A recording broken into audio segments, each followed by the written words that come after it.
ओम शांति, ओम शांति, ओम शांति।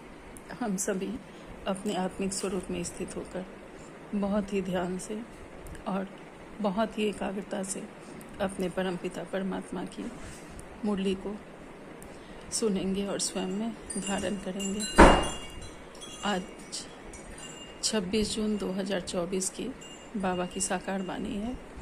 ये मुरली का सार है। बाबा कहते हैं, मीठे बच्चे सदा इसी नशे में रहो कि हमारा पद्मा पदम भाग्य है। जो पतित पावन बाप के हम बच्चे बने हैं, उनसे हमें बेहद सुख का वर्षा मिलता है। बाबा कहते हैं, हमें सदा इसी नशे में रहना है कि हम पद्मा पदम भाग्यशाली बाबा के बच्चे हैं। हमें बाबा मिले हैं, हम उनके बच्चे बने और उनसे बेहद के सुख का वर्षा हमें मिल रहा है। आज का प्रश्न है, तुम बच्चों को किसी भी धर्म से घृणा व नफरत नहीं हो सकती, क्यों? उत्तर में बाबा कहते हैं, क्योंकि तुम बीज और झाड़ को जानते हो। तुम्हें पता है कि मनुष्य सृष्टि रूपी बेहद का झाड़ है। इसमें हर एक का अपना अपना पार्ट है। नाटक में कभी भी एक्टर्स एक दूसरे से घृणा नहीं करेंगे। तुम जानते हो, हमने इस नाटक में हीरो हीरोइन का पार्ट बजाया। हमने जो सुख देखे वह और कोई देख नहीं सकता। तुम्हें अथाह खुशी है कि सारे विश्व पर राज्य करने वाले हम हैं। बाबा कहते हैं कि हम बाबा के बच्चे किसी भी धर्म वालों से नफरत और घृणा नहीं कर सकते हैं, क्योंकि हम जानते हैं कि बेस हम ही हैं। बीज जो है, मुख्य जो झाड़ तना है, झाड़ का जो तना है वो हम ही हैं। सबसे पहले हम ही आए थे। हम ही आदि सनातन देवी देवता धर्म के हैं और उसके बाद एक और धर्म आए, तो वो हमसे ही निकले हुए हमारे भाई बहन हैं। वो टालियाँ हैं। तो उन धर्मों से, दूसरे धर्मों से हमें किसी भी तरह की घृणा और नफरत नहीं हो सकती है।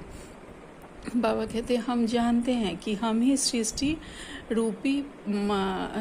रूपी बेहद के हम झाड़ हैं।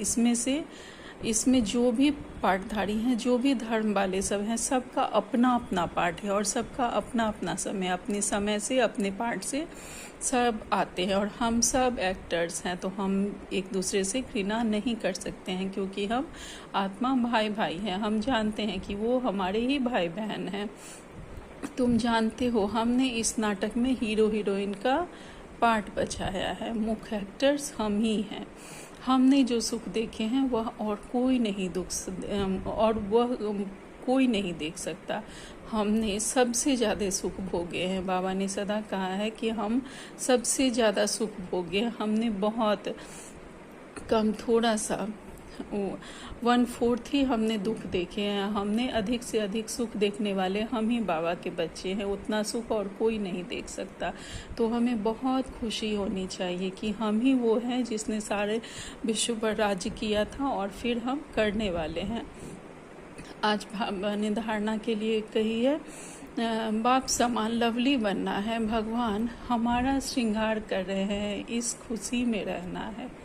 हमें बाबा के समान बहुत ही प्यारा बनना है, बहुत ही मीठा बनना है। भगवान स्वयं हमें श्रृंगारने आए हैं, हमारा श्रृंगार करने आए हैं। तो हमें बहुत खुशी में रहनी चाहिए। कभी भी किसी भी बात में हमें उमंग उत्साह को नहीं छोड़ना है, अपनी खुशी को नहीं छोड़ना है। सदा खुशी और उमंग उत्साह में उड़ते रहना है। किसी भी एक्टर से घृणा और नफरत नहीं करनी है, चाहे कोई भी धर्म वाले हों, चाहे हमारे अपने परिवार के, ब्राह्मण परिवार के हों, लौकिक परिवार के हो, सब एक्ट्रेस हैं। तो किसी से हमें घृणा नहीं करनी है कि उसने ऐसा क्यों किया, ऐसा क्यों बोला। किसी से हमें घृणा नहीं करनी है। सब अपना अपना पार्ट बजा रहे हैं। भले अगर किसी से बात भी आ रही है तो बाबा कहते हैं कि हर एक इस ड्रामा में एक्यूरेट पार्ट है। हर एक का, सबों का इस ड्रामा में एक्यूरेट पार्ट है। तो किसी से हमें घृणा नहीं करनी है। तो अगर किसी से हमें दुख तकलीफ आ रही है, कोई बात आ रही है, तो हमें ये समझना है वो वही करने के लिए हमारी लाइफ में आया है। तो हमें किसी से घृणा नहीं करनी है। सब अपना अपना पार्ट बजा रहे हैं। तो हमें ड्रामा के ड्रामा जो है उसे याद रखना है, ड्रामा के हर सीन कल्याणकारी है यह याद रखना है, और हर पार्ट निर्दोष है, किसी का कोई इसमें दोष नहीं है, यह सदा हमें याद रखना है। ड्रामा कल्याणकारी है, जो हो रहा है, जो हुआ है और जो आगे होगा वो सब सही है, एक्यूरेट है। आज बाबा ने हमें वरदान दिया है, सेवाओं की प्रवृत्ति में रहते बीच बीच में एकांतवासी बनने वाले अंतर्मुखी भव।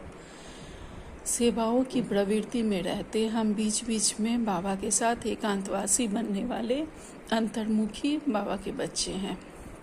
साइलेंस की शक्ति का प्रयोग करने के लिए अंतर्मुखी और एकांतवासी बनने की आवश्यकता है। अगर हमें साइलेंस शक्ति का प्रयोग करना है तो हमें अंतर्मुखी बनना है, एकांतवासी बनना है, यह आवश्यक है। अधिक से अधिक हमें बाहर नहीं देख के अपने अंदर उतरना है, और कार्य करते हुए हमें एकांतवासी बनने का भी कोशिश करना है। कई बच्चे कहते हैं अंतर्मुखी स्थिति का अनुभव करने व एकांतवासी बनने के लिए समय नहीं मिलता, क्योंकि सेवा की प्रवृत्ति, वाणी की शक्ति की प्रवृत्ति बहुत बढ़ गई है। लेकिन इसके लिए इकट्ठा आधा घंटा व 1 घंटा निकलने के बजाय बीच बीच में थोड़ा समय भी निकालो तो शक्तिशाली स्थिति बन जाएगी। हम कहते हैं कि बाबा हमारे पास समय ही नहीं है कि हम एकांतवासी बने, कि अंतर्मुखी बने, हम सेवा में इतने व्यस्त रहते हैं। तो बाबा इसके लिए हमें बता रहे हैं कि हमें अगर इकट्ठा हम आधा घंटा 1 घंटा समय नहीं निकाल सकते हैं तो बीच बीच में थोड़ा समय भी हमें खुद के लिए निकालना है। बहुत ज़्यादा वाचा में नहीं जाना है। अगर कहीं भी बहुत ज़्यादा बोलने की ज़रूरत है तो शॉर्ट में कितना हम कम बोल सकते हैं। उसके बाद हम सबके बीच में रहते भी अपने अंदर उतरे, अपने अंदर देखें कि हमारे अंदर क्या चल रहा है। साइलेंस की शक्ति का प्रयोग करना है, और इस तरह हम सबके बीच में रहते भी हम एकांतवासी बन जाएंगे और हमारी स्थिति शक्तिशाली बन जाएगी। आज बाबा ने स्लोगन में कहा है, ब्राह्मण जीवन में युद्ध करने के बजाय मौज मनाओ तो मुश्किल भी सहज हो जाएगी। ब्राह्मण जीवन में हमें युद्ध नहीं करना है बल्कि मौज मनाना है। ब्राह्मण जीवन में योग लगाने के लिए, कि ज्ञान को धारण करने के लिए हमें किसी भी बात में युद्ध नहीं करना है। मौज से बहुत उमंग उत्साह की हमें कौन मिला है, हमें स्वयं परमात्मा मिले हैं, भगवान हमें पढ़ा रहे हैं। अगर ये हमें याद रहेगा, अगर ये हमें निश्चय रहेगा तो कोई भी युद्ध हमें नहीं करनी पड़ेगी, कोई भी प्रयत्न नहीं करना पड़ेगा। सहज ही हमें अपने पिता को याद करने के लिए, अपने किसी संबंध संपर्क को याद करने के लिए हमें मेहनत करनी पड़ती है। तो इसी तरह बाबा को भी याद करने के लिए या किसी भी ज्ञान को धारण करने, सेवा के लिए हमें कोई भी मेहनत नहीं करनी पड़ेगी।